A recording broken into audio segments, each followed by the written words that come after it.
أعوذ بالله من الشيطان الرجيم بسم الله الرحمن الرحيم السلام علیکم ورحمۃ اللہ وبرکاتہ۔ محترم ناظرین کرام، تختی نمبر 14 نون ساکن اور تنوین کے قاعدے 5 ہیں الحمدللہ۔ قاعدہ نمبر 1 اظہار حلقی یعنی غنہ کے بغیر پڑھنا نون ساکن اور تنوین کو پڑھ چکے ہیں الحمدللہ۔ آج ہم قاعدہ نمبر 2 ادغام مع الغنہ یعنی ملائیں گے غنہ کے ساتھ نون ساکن اور تنوین کو غنہ کے ساتھ پڑھنا۔ وہ اس طرح کہ نون ساکن یا تنوین کے بعد اگر یا نون میم واو میں سے کوئی حرف آئے تو اس نون ساکن اور تنوین کو غنہ کے ساتھ ملا کر پڑھیں گے۔ اس طرح سے پڑھنے کا نام ادغام مع الغنہ ہے۔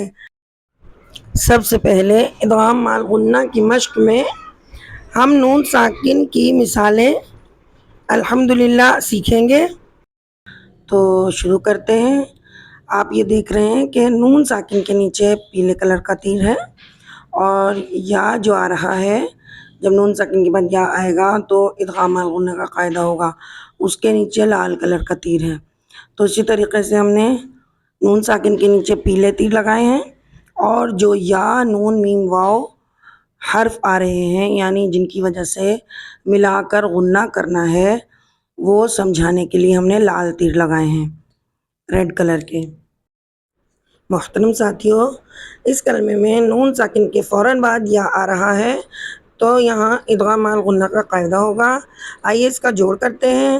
میم نون یا زبر میں یا زبر یا میں یا قوف واو پیش قو من یقول لام پیش لو من یقول من یقول۔ محترم ساتھیوں، نون ساکن کے بعد ادغام مع الغنہ کا دوسرا حرف نون آ رہا ہے۔ آئیے اس کلمے کا بھی جوڑ کرتے ہیں۔ میم نون نون زیر من نون الف زبر نا من نا را دو زرن من نارن من نار سوری۔ تیسرا کلمہ ہے میم نون میم زیر مم۔ تیسرے کلمے میں کیا آ رہا ہے؟ نون ساکن کے فوراً بعد میم آ رہا ہے تو یہاں بھی ادغام مع الغنہ کا قاعدہ ہوگا۔ میم نون میم زیر مم میم زبر ما مم قوف الف زبر قو مم قو میم زیر می مم قومی آگے وقف مم قوم۔ اسی طریقے سے ادغام مع الغنہ کا نون ساکن کے بعد چوتھا حرف یعنی کلمہ میم نون واو زیر میم واو زبر وا میم و رو زبر رو میم ورو قوف دو زیر قن میم ورقن میم ورق۔ محترم ساتھیوں، نون ساکن کے بعد یا نون میم واو میں سے کوئی حرف آئے تو ادغام مع الغنہ ہوگا۔ اسی طریقے سے نون ساکن یا تنوین۔ اب ہم تنوین کے حروف آپ کو بتائیں گے۔ اب تنوین کے بعد یا نون میم واو میں سے کوئی حرف آئے تو وہاں بھی ادغام مع الغنہ ہوگا۔ تو آئیے شروع کرتے ہیں۔ محترم ساتھیوں، ادغام مع الغنہ قاعدہ نمبر 2 کی مشق میں تنوین کی مثالیں۔ تو آئیے شروع کرتے ہیں۔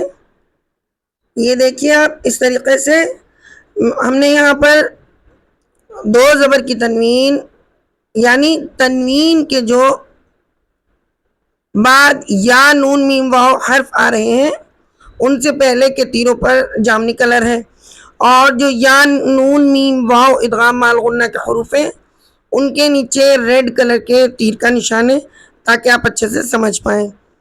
تو ان کا جوڑ کرتے ہیں۔ خو یا زبر خوئی رو یا 2 زبر روئیں خوئی روئیں یا زبر یا خوئی روئیں یا رو زبر رو خوئی روئیں یا رو ہا الٹا پیش ہو خوئی روئیں یا رہو خوئی روئیں یا رو۔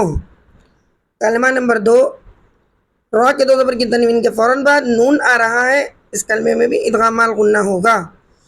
نون واو پیش نو رو نون 2 زبر رون نور نون ہا زبر نہ نور نہ دال یا زیر دی نور نہدی نور نہدی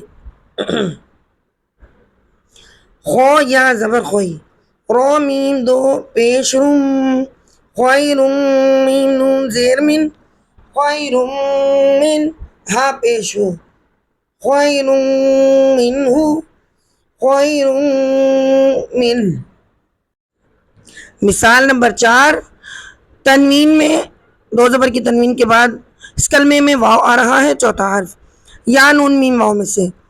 آئیے اس کا جوڑ کرتے ہیں. ہا پیش ہو دال واو دو زبر داؤں ہو داؤں واو زبر وا ہو داؤں وا میم واو زبر مو ہو داؤں وا مو عین زیر قی ہو داؤں وا موعی ضو زبر ضو ہو داؤں وا موعظو تا دو زبر تن ہدی وموعظۃ ہدی وموعظہ. محترم ساتھیوں، امید ہے کہ آپ کو سبق بہت اچھے طریقے سے سمجھ میں آیا ہوگا. ہمارے چینل کو لائک کیجیے گا، شیئر کیجیے گا، سبسکرائب کیجیے گا اور واچ کیجیے گا. اور کوئی بات سمجھ میں نہ آئے تو کمنٹس میں پوچھ لیجیے گا. اللہ حافظ. انشاءاللہ ملتے ہیں اگلی ویڈیو میں.